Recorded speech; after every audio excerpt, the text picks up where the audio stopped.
Today we'll be touching upon a new topic called as consumer ethnocentrism. I've been teaching this particular topic for the past 5 years, and I've never seen this topic so relevant at this particular period of time, in this particular current era. So today we'll be touching upon consumer ethnocentrism. So what do you mean by consumer ethnocentrism? The consumers who are considered highly ethnocentric are the ones who feel that consuming foreign made products is something which is not right or which is not appropriate. Consuming domestic products is the right thing to do, and that would help the domestic economy. So this is what you mean by ethnocentrism. Consumers who are highly ethnocentric, they tend to feel in this particular way. Also, what you must realize is that for consumer ethnocentrism to happen in your mind, there should be a lot of external factors which should be at play, a lot of macroeconomic factors which should be at play. Also, the other set of consumers are also called as cosmopolitan consumers. Cosmopolitan consumers are the ones who feel that the world is my marketplace. Whatever product suits me, and I would subscribe to it. And if this particular international product satisfies my need, quenches my ego, that is when I'll subscribe to it. These are cosmopolitan consumers. So, also if we speak about ethnocentrism, it is dependent on the relationship two countries share amongst each other. So, the relationship that these two countries have with each other, that is the defining point.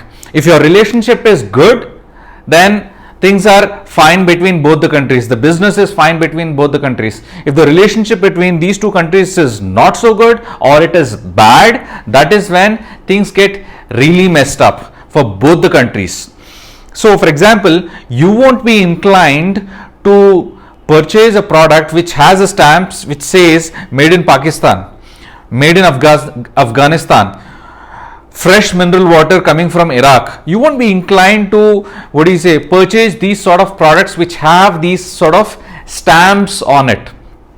So, what we can conclude is ethnocentrism, consumer ethnocentrism is dependent on the relationship two countries share amongst each other. It is said that Japanese consumers, in remembrance of World War II, still refuse to buy products from America and vice versa. So, older consumers tend to behave in this way. I mean, new age consumers, they are different. I mean, all of us, people who are watching this particular video, all of us, we don't hate British citizens right now. We don't hate Britain. There's no hatred. All of us have moved on. But maybe the freedom fighters who are still alive, they might hate British people because they are carrying a baggage and they have seen stuff firsthand. Same is with American, older American consumers, older Japanese consumers. But right now things are fine.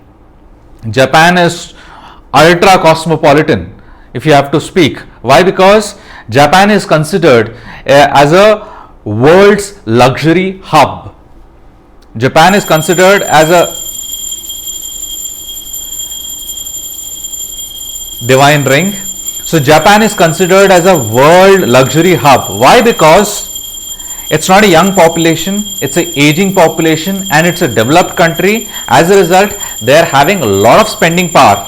So a lot of luxury brands are dependent on the Japanese country. So many things are there. We have to come back to that burning question.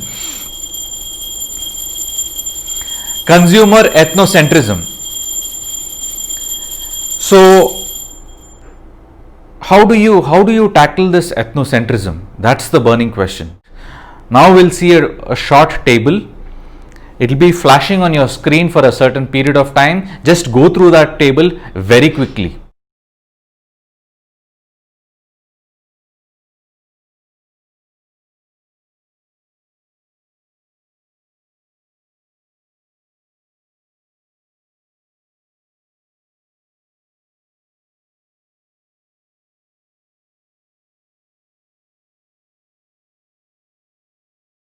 At times, catastrophes also impact consumer ethnocentrism. It is said that after 9/11, the ethnocentrism in America has increased. So, we are observing right now during the COVID era, ethnocentrism in India has increased quite a bit. Also, what we need to realize is there are certain situations where there is a forced ethnocentrism by a dictatorship country. If we consider China government has a history of imposing consumer ethnocentrism into their country. So there are a lot of macroeconomic factors that we need to consider when we are dealing with consumer ethnocentrism. Also, you must have realized that if you're looking at a label called as made in Taiwan, which is a very good country, made in Taiwan, you won't have any feelings. You'll just buy that product. At the same time, if you find something called as made in Pakistan or made in China, suddenly your ethnocentrism quotient increases. So it all depends upon the relationship two countries have amongst each other. You must have seen that particular table. What you must have realized is there are two particular columns. One is the positive side, one is the negative side. You must have realized that when your country's image is positive with respect to another country, the way your marketing mix elements, the 4 P's, react with each other is totally different from the way they react when your country's image is negative with respect to the other country.